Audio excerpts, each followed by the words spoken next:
Even though it's 2012, we're still having the debates that we thought were won before I was even born.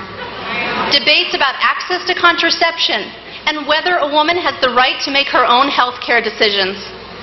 And we must remember that we have a candidate, President Obama, who understands the importance of women getting access to the care they need when they need it.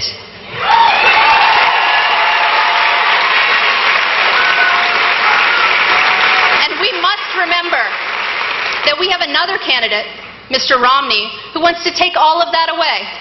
All of it away. He wants to take it all. All right, Georgetown University law student Sandra Fluke introducing the president at a campaign event earlier today. You remember she made headlines when she appeared before Congress and spoke about the astronomical cost of contraception incurred by co-eds in college and the need for insurance coverage at a Catholic university. But will the return of Sandra Fluke really score points with female voters for the president? Joining us now, we continue with Ann Coulter.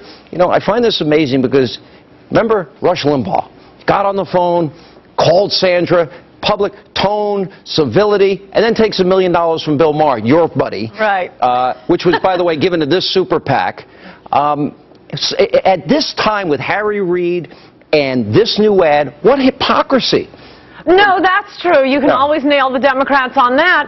I think it's probably a good sign that Obama is so desperate just to get the base Democratic voter, stupid single women, to vote for him. This is good news that he needs to lock up that part of the Democrat vote. It's not $3,000 for birth. We found birth control pills available for women for $9 a month. Yeah. Condoms are very inexpensive. Oh, yeah. No, Daily Caller did one, I think, at Target or Walmart or something. It was like Walmart. $7. $9, yeah. No, but I mean, he is trying to get the stupid single women voters, which is the Democratic Party base.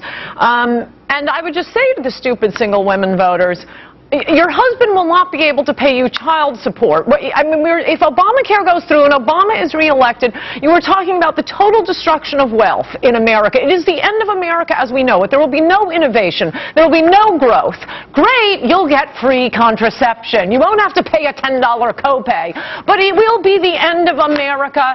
Think about that. All right, but we're going to get to this later in the program with Michelle Malkin, and that is 860,000 fewer women are now voting in this country. I'm sorry. Working in this country since Obama became president. Right. It's not so much working, not working. I mean, I'm sure Dolores has said fewer women working. But let me show you something. Their base is not women.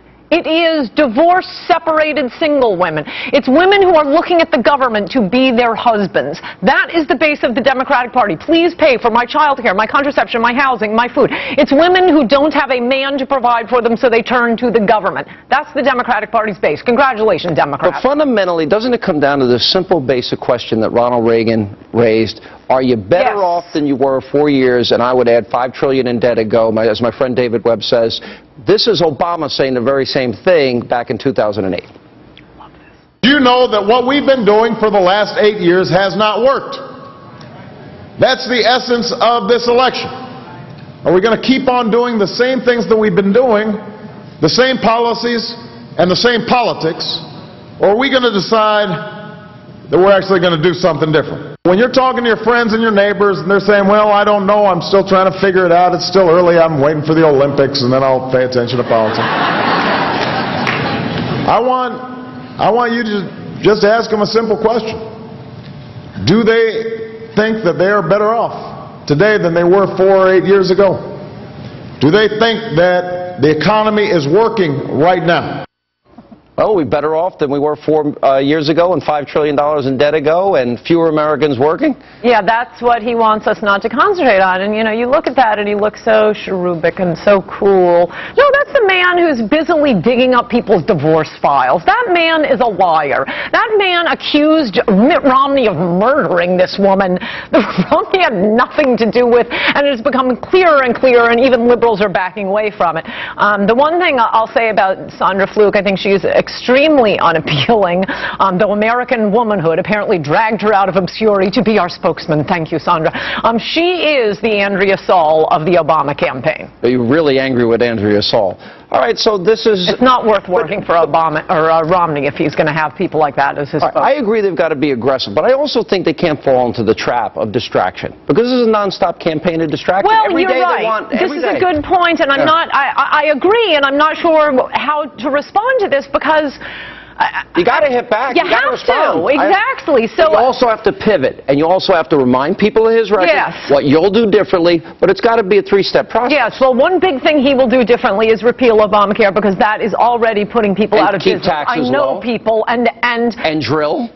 And drill, and but coal. really, we are looking at the end of America if Obamacare goes through in the next term, if we don't elect Romney. I was looking up an article the other night, I remember this from a few years ago, about Medicare or Medicaid fraud. That is a small program for poor people. According to the Medicaid administration, this is from the New York Times a few years ago, I'll probably write a column about it. According to them, there's about 7% fraud. They brought in outside auditors. 32% is fraud, and that's what they're admitting. That's in one small health care program for the poor. Can you imagine the fraud with Obamacare? It's just going to be a country of criminals and taxpayers. Social Security is bankrupt. Medicare is bankrupt. The country has $5 trillion in new debt. We can't afford it. But I got